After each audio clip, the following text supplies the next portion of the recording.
From the air, Southern Sudan at first looks fertile and tranquil to me. The serenity is deceiving, however.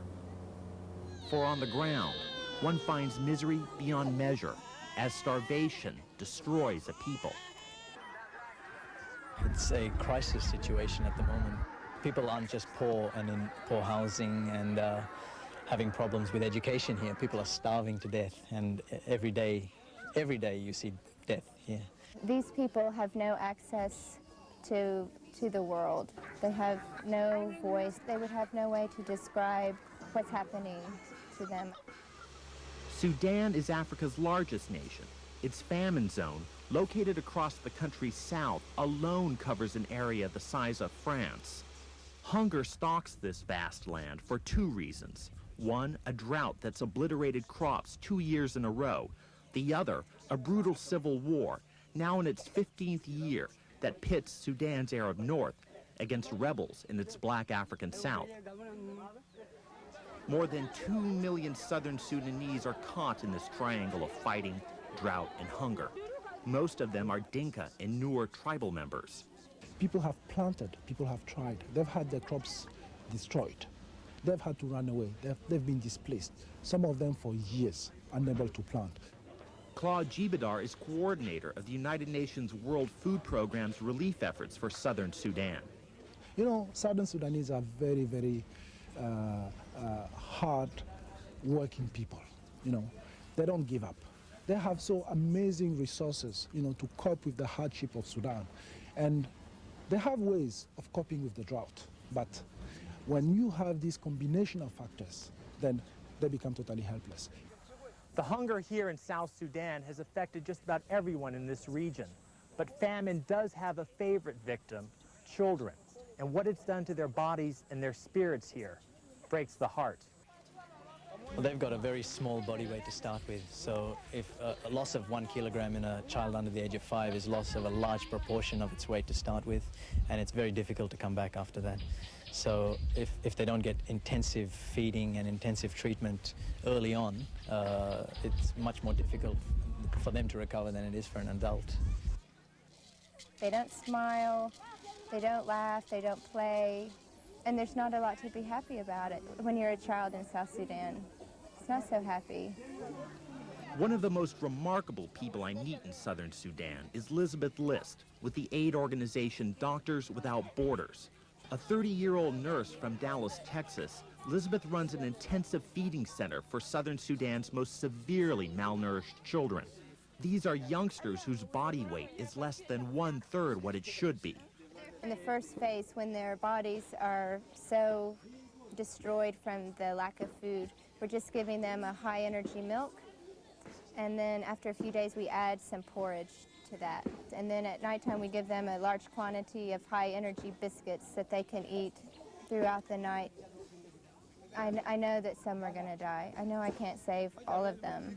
I think I feel like a mother who has a child at home that they have no choice. They wake up every morning. They wake up in the middle of the night. If their child is sick, a mother does what she has to for her child. And I don't have my own children at home, but that's how I feel in the mornings.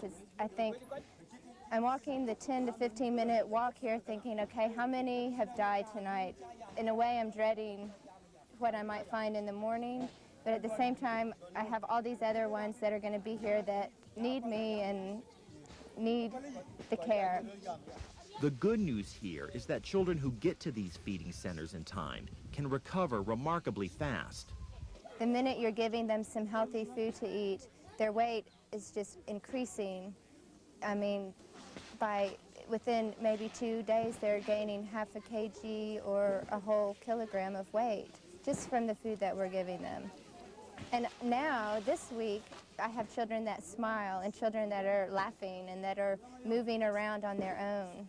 Whereas in the first week, everyone was sad. Nobody smiled. Everyone was hungry. Everyone was sick. And it was very sad.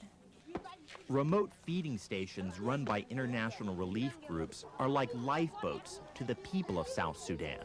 But help also comes from above. This is Lokichokio airstrip in northern Kenya, hub of Operation Lifeline Sudan, the United Nations campaign to feed southern Sudan's starving. Fighting and a lack of roads in the famine lands mean food must be delivered to the hungry by airlift. We joined one mission as it flew deep into southern Sudan.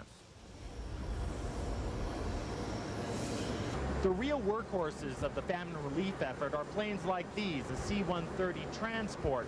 Every day, scores of missions are flown into the heart of the famine zone.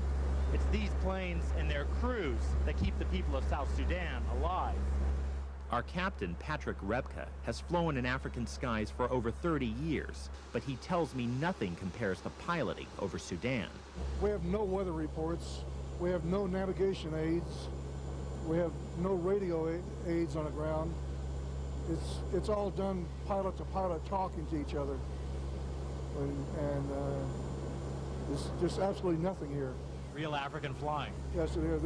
In fact, on the charts for this part of Africa, they tell you that that has not been charted. They don't know what's there. As we approach the target zone, the plane begins a swift descent. In the hold, the loadmaster opens the aircraft's cargo doors and waits for the signal to release the food. In seconds, 8 tons of supplies tumble from the hold and to the hungry below. After delivery, the crew brings the plane around for a flyby to check their aim on 2 drops they've made today. United Nations representative on the ground reported that there were 2 excellent drops, 2 bullseyes, which means both of the loads were right on the X, and that he expects a 99.9% recovery rate. So that's just very few bags broken, and they'll be able to just go out there, grab the bags, inventory them, and our job is done. Food drops are indispensable to the survival of people here, but even UN officials overseeing relief efforts admit that they're not the answer to Sudan's agonies.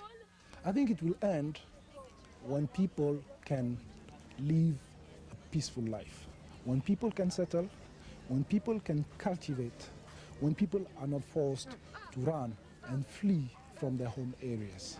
I think it is really, really important. We can do our best. We can deliver 20,000 metric tons of food. We can deliver 30,000 tons of food. But at the end of the day, if these people are not in a position to do something for themselves, they will always be dependent on relief food. At her feeding station in the Sudanese bush, I asked Elizabeth how she keeps her compassion, her hope, when confronted with the enormity of suffering in this land.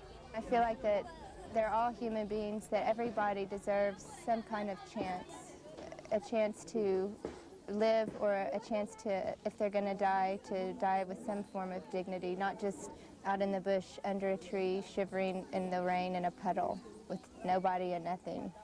I think everyone agrees that the real solution is peace. I can't bring peace to South Sudan, so I'm just bringing myself and what little I can do.